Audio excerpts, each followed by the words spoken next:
UP में 2027 के विधानसभा चुनाव की तैयारी अब राजनीतिक हवाओं में साफ महसूस होने लगी। सत्तारूढ़ मुख्यमंत्री योगी आदित्यनाथ की सरकार ने आने वाले वक्त में हर महीने बड़े मेगा प्रोजेक्ट यानी विशाल विकास परियोजनाओं के शुभारंभ की योजनाएं बनाई हैं, जिनका लक्ष्य न सिर्फ विकास को तेज करना है बल्कि चुनावी संदेश को भी व्यापक स्तर पर जनता तक पहुंचाना है।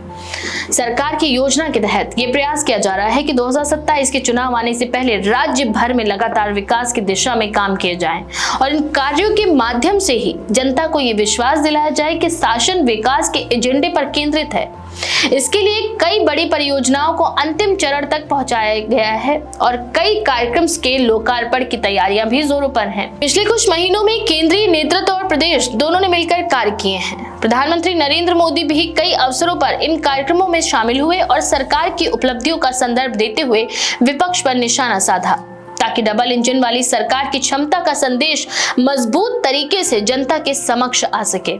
उदाहरण के तौर पर 25 दिसंबर को लखनऊ में राष्ट्रीय प्रेरणा स्थल का उद्घाटन और बाद में वाराणसी और मेरठ में जो कार्यक्रम हुए वे इसी व्यापक रणनीति का हिस्सा बताए जाते हैं। इन सभी तैयारियों की रूपरेखा कुछ इस तरह से है कि हर महीने राज्य के प्रमुख इंफ्रास्ट्रक्चर और विकास से जुड़ी परियोजनाओं का शुभारंभ किया जाएगा। इनमें अपेक्षित परियोजनाओं के नाम हैं: देश के सबसे लंबे गंगा एक्सप्रेस वे, नोएडा स्थित जेवर इंटरनेशनल एयरपोर्ट और लखनऊ कानपुर एक्सप्रेस वे जैसे बड़े प्रोजेक्ट्स। इन सभी को अंतिम चरण में लाया जा रहा है और अगले कुछ महीनों में इनके उद्घाटन की संभावनाएं भी उच्च स्तर पर देखी जा रही हैं। इनके अतिरिक्त invest UP ground breaking ceremony की भी योजना है, जिसमें 7 लाख करोड़ से अधिक निवेश परियोजनाओं की शुरुआत हो सकती है। इन सब गतिविधियों का राजनीतिक संदेश भी है कि सरकार विकास के साथ ही साथ रोजगार, निवेश और आर्थिक गतिशीलता को भी प्राथमिकता दे रही है। यूपी में चुनावी तैयारियां सिर्फ परियोजनाओं तक सीमित नहीं है। संगठनात्मक स्तर पर भी भारतीय जनता पार्टी और आरएसएस की बैठकें हो रही हैं, जिससे स्थानीय स्तर पर जन समर्थन बढ़ाने और बूथवार रणनीति तैयार करने पर जोर दिया जा रहा है।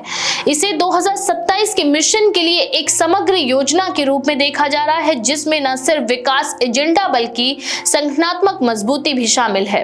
राज्य की राजनीति में ये कोशिशें इस समय उस पृष्ठभूमि पर चल रही हैं जब अगले विधानसभा चुनाव की तारीख नजदीक आ रही है। फरवरी-मार्च 2027 के बीच होने की संभावना के साथ और सभी दल सक्रियता से अपनी चुनावी रणनीतियों को अंतिम रूप दे रहे हैं। इन तैयारियों में ये देखने की बात यह भी है कि सरकार प्रयास कर रही है कि सिर्फ घोषणाओं तक सीमित न रहकर धरातल पर इन विकास परियोजनाओं को पूरा कर दिखाएं और जनता के जीवन में वास्तविक बदलाव लाने वाली पहल के रूप में पेश करें। इससे ये संदेश देने की कोशिश है कि आगामी चुनाव में विकास का एजेंडा ही सबसे बड़ा आधार होगा, न कि केवल राजनीतिक वादे या बयानबाजी।